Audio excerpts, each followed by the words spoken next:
everyone, welcome to my channel. My name is Alecia Lott, and this channel is for those of you who like to have a journaling routine that is messy, minimalist, and low budget, and for those of you who like to journal about mental health and growth and feelings and stuff. So how are you feeling this week? Are you feeling tired? Are you feeling a little bit just burnt out? Are you feeling as though the weight of the world is on your shoulders and you have to carry it all alone? Do you feel I don't know what I'm saying. So here I am with my journal. Yes. I don't know. I'm not sick. I don't feel ill at all, but I have been kind of tired. I just haven't been getting very good sleep lately. In this video, we are going to explore rest and also taking a moment to be creative and recharging ourselves. You're gonna see me paint a very bad little watercolor painting, and while I'm doing that, I'm going to share a few journaling prompts with you, and then that will be the end of my video. No, at the second half of the video is going to be me setting up my bullet journal weekly spread. So that we can get started for the coming week. But today for me is all about rest and relaxation and recharging. So after I shoot this video, I am going to make a big breakfast for myself and then take a nap, and it's gonna be amazing.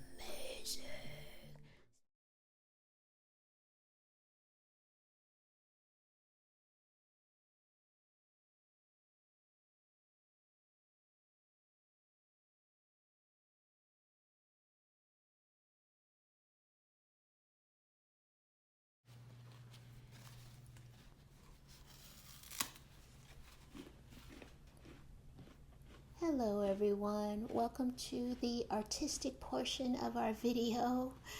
This is me using my watercolor kit for the first time since probably 2023. As you can see, maybe in that the last painting that I did on the previous page was from 2022, and I have barely touched my watercolor since then. So our first journaling prompt, I hope you can follow along with me as I do these.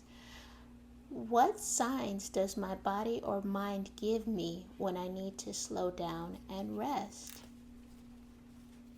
Maybe you feel headaches, maybe you feel a little bit of stomach pain, maybe you feel really frazzled and agitated, maybe your heart pounds really fast when you need to rest. And here I am just playing with the watercolors, and now I have my some pens that I got at probably Five Below. I know they weren't very expensive, but they're water-based pens, and probably not the best thing that you should mix with watercolors, as you'll see in a moment. This is a brush pen. Hello.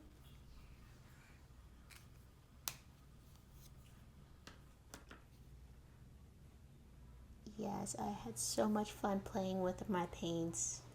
And now I'm going to actually get into the painting of something real, I guess. But our next journaling prompt is, when was the last time I felt truly rested, and how did that affect my creativity afterward? When was that? When was the last time you felt as though you had a really good night's sleep and you felt energized the next day and ready to take on the world? So now my little painting, I'm just outlining everything that I want to do. I tend to like to draw or paint animals doing things. I don't know why, that's just my jam. I don't really do people very much, but I like to do little cartoony animals doing stuff. And when I was cat sitting, when I was zigzagging all over Chicago doing cat visits and feeding them and scooping their litter and all that, sometimes I would leave little cards and notes for the owners of the pets, and it would be little cats camping or maybe doing something around the house, doing things that people would do, and they just, the owners just found it so charming, and they gave me bigger tips. I think for my sad little artistic ability, just the fact that I made these little cards for them, and it was around the holidays, so people appreciated the cards anyway. So this is supposed to be a cat on a boat fishing, and then we have these piranha looking fish that you'll see in a moment. I can't draw. uh,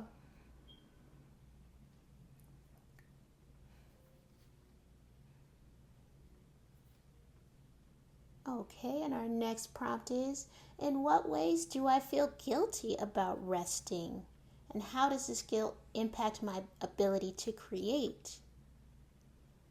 Do you ever feel guilty when you take a moment to yourself, or when you take a moment to do something that is not quote unquote productive, like maybe draw a doodle or do something in your garden or maybe play a sport, something like that, where it is not something that is necessarily going to make you money or advance your career in any way, or anything that is a business related thing? Do you ever feel guilty for that? And how does that affect your creative talents, your creative ability? Are you able to focus on being creative? This little, that second fish, oh my gosh, that I drew. And next prompt is, what negative self-talk comes up when I make a creative mistake? And how can I respond to it with kindness? And the reason I included that question is because I know a lot of times, as you saw with that fish that I just drew, I do tend to say to myself, oh, what are you doing? You need to focus. You need to pay attention. A lot of times when I make mistakes like that, and you'll probably see later too when I set up my weekly spread, it's because my mind has already drifted off elsewhere, and I'm writing, and it's not really connecting with what I'm writing. So then I tend to make mistakes, and I tend to beat myself up when that happens. So that is not good. We shouldn't do that. So I'm trying to be better about not doing that myself.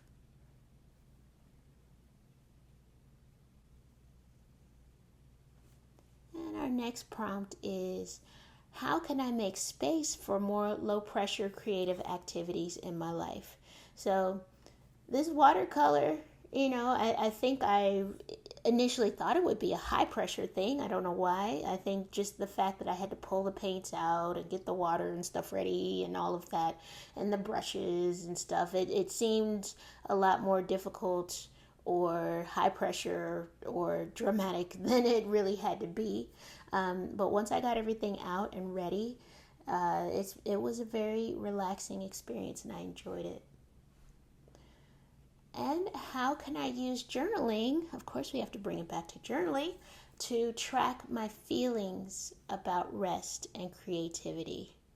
So, yeah, I think it might be a good idea to think about how those two things are intertwined and how you can use your journal to track that.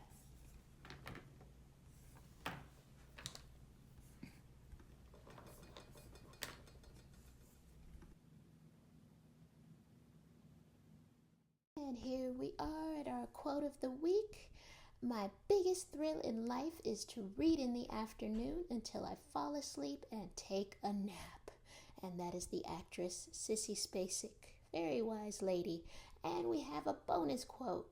ADHD is having the day off and thinking of 1,000 ways to enjoy it, deciding on none of those, and laying frozen by your own inability to choose an activity.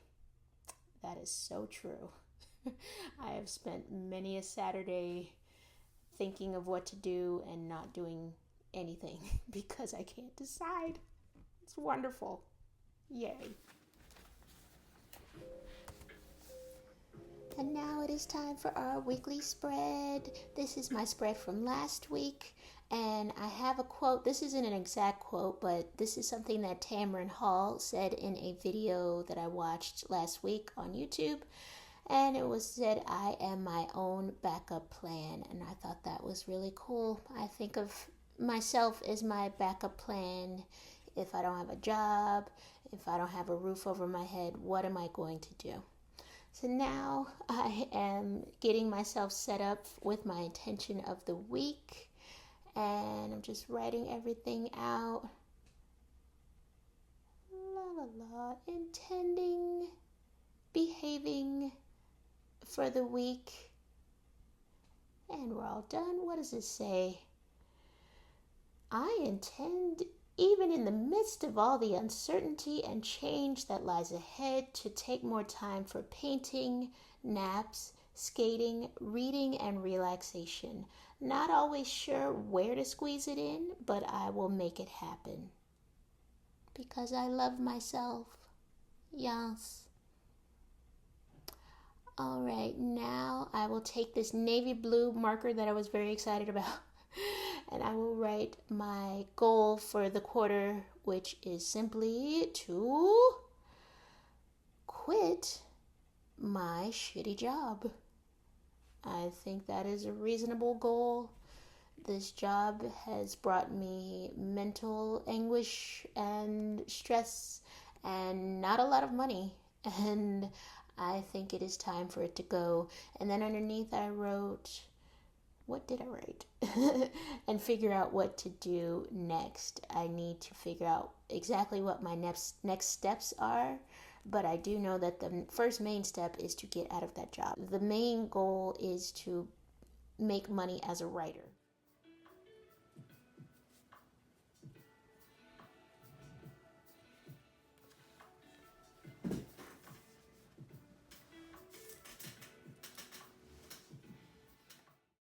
Now I have moved over to the second half of the weekly spread, the other side of the spread there, and I'm writing my daily habits that I want to track. Most of these habits I manage to do each day. Now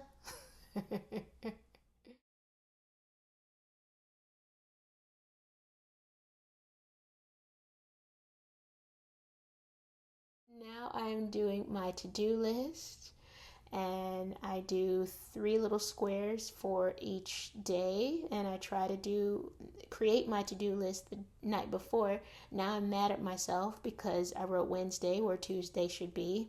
That's me kind of going off in my head about something, and I write down the wrong thing. I do that quite often. And being sleep deprived, that tends to happen more. Isn't that fun? Alright, now I have my calendar stamp. The calendar stamp is a birthday gift from, not from Etsy.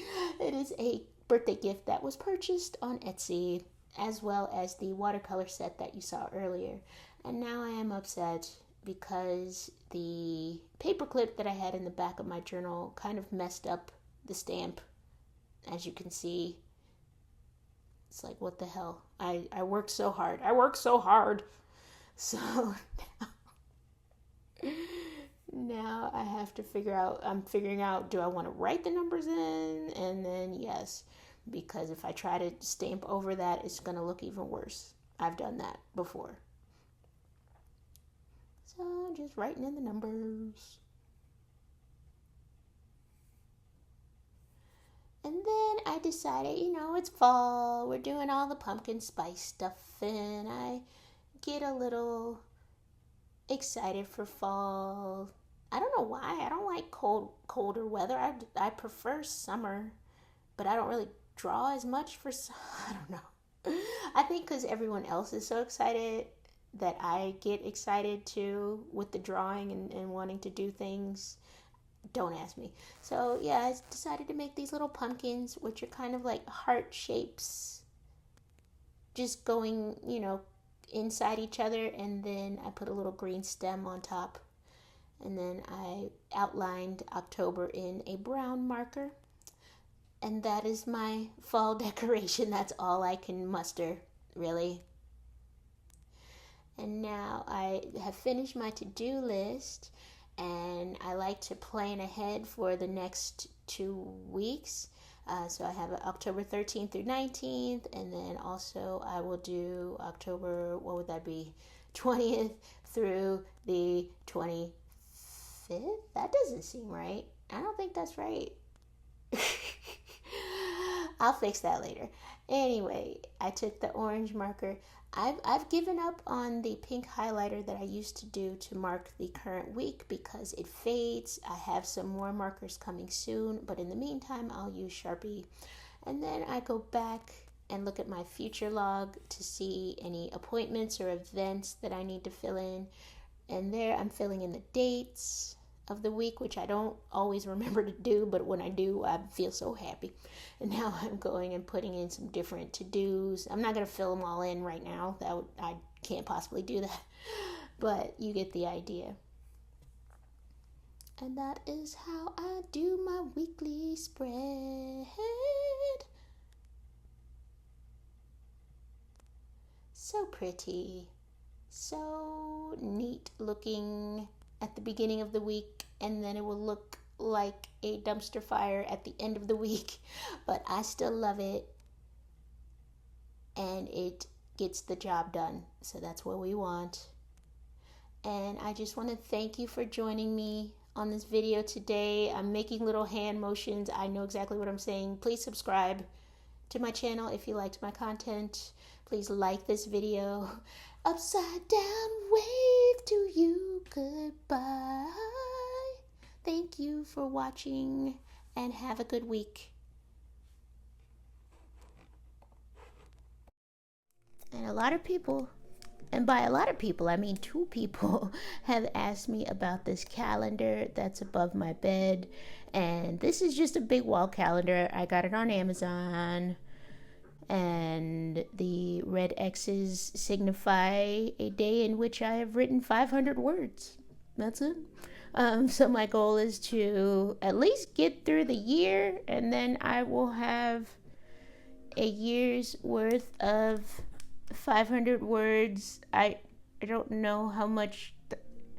Does anyone want to maybe calculate that for me right now? Just 500 words times 365 days. How much is that right now?